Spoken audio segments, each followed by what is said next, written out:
Now I'm going to introduce you to my favorite singer, Marina, or as you may know her, Marina and the Diamonds, which is what she used to go by before she changed her name back to Marina. She did this in 2018 after feeling she was becoming disconnected with herself. She wanted to be seen as just Marina rather than And the Diamonds, as people were confusing her for a band or multiple people because of all her personas, and she wanted to bring it back to be just herself.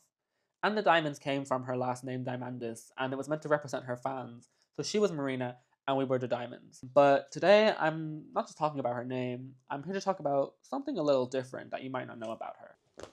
Marina has recently released her sixth studio album called Princess of Power, but before this album, she released a poetry book, which not a lot of people might know about because it's not what she's known for. She's not known for poems, it's not something she's explored before. She's always been a singer, a pop star, but for whatever reason, she decided that she was going to switch it up and do poetry. And I'm so glad she did because it gave us Eat the World, which is a fantastic poetry book. Throughout the poems in Eat the World, Marina talks about depression, teen life, her family life, her connection with her father and her parents, and feeling disconnected from him, like he never wanted her. She also talks about her relationships, her love life, things wrong with that, what she wants instead of what she's been getting, what she hopes to have in the future. It's a lot of really personal, meaningful things, and I see why she made it into a poem. These poems couldn't be songs. It wouldn't make sense. You could not make this stuff into pop songs. And I think it was so smart of her to switch gears and make them into a poetry book. It's such a wonderful collection, and it really gives you a better insight into her and who she is and how she's overcome the things she's overcome. And it just further helps relate to her and show you that she is a human. These are things she's experienced, these emotions, this pain, the struggle. She's gone through it all and came out stronger the other side, and we can all do that. I think we can all learn something from her in this book. I was very lucky to be able to attend her Eat the World book tour, which happened in London, was one of the dates. That was the date I got to go to with my friends. So I was so thrilled to go there. Obviously, I'm a huge Marina fan. I have the vinyls and everything to prove it.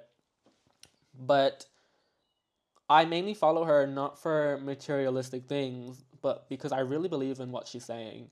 I find a lot of relation in her talking about her depression, her teenage life, all the things she's gone through, and I find a lot of relation in them in her song lyrics. Even if they're not necessarily directly correlating with how I feel, I can find myself in them and make them relate to me. And that is just so powerful. And I feel like there's not a lot of people like her. I don't follow her because she's the most talented person ever. I follow her because I see myself in her and how she feels. I feel like she sees me. So I would 100% recommend reading Eat the World and also go through her whole discography. She is a phenomenal singer. Her lyrics are so impactful. Check her out whenever you have free time, whether you're cleaning the house or driving somewhere, just whenever. Just give it a listen. I'm sure you'll enjoy it. I think her songs, you can find a lot of meaning in her songs regardless of who you are. I think they pander to a really wide demographic because these are things we've all experienced at some point in our lives. And I think that's really important that she sings about these things so everyone can feel included. But to end off, I'm going to leave you with a bit of her saying her poem Eat the World from her book Eat the World. And I hope you enjoy it and I hope you find meaning in it. Thank you. Swallow the world whole, ingest it all. I felt too much, needed too much.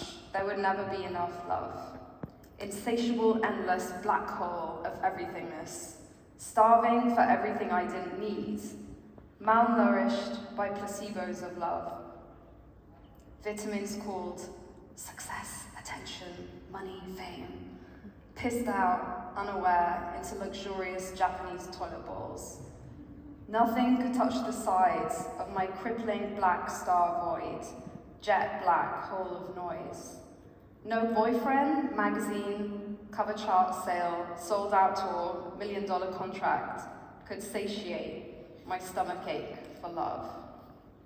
I thought if I ate the world, I would finally be full. I would never be hungry again. I was wrong. Of course I was. This isn't a movie. This is real life. A ragged, jagged pill of a life.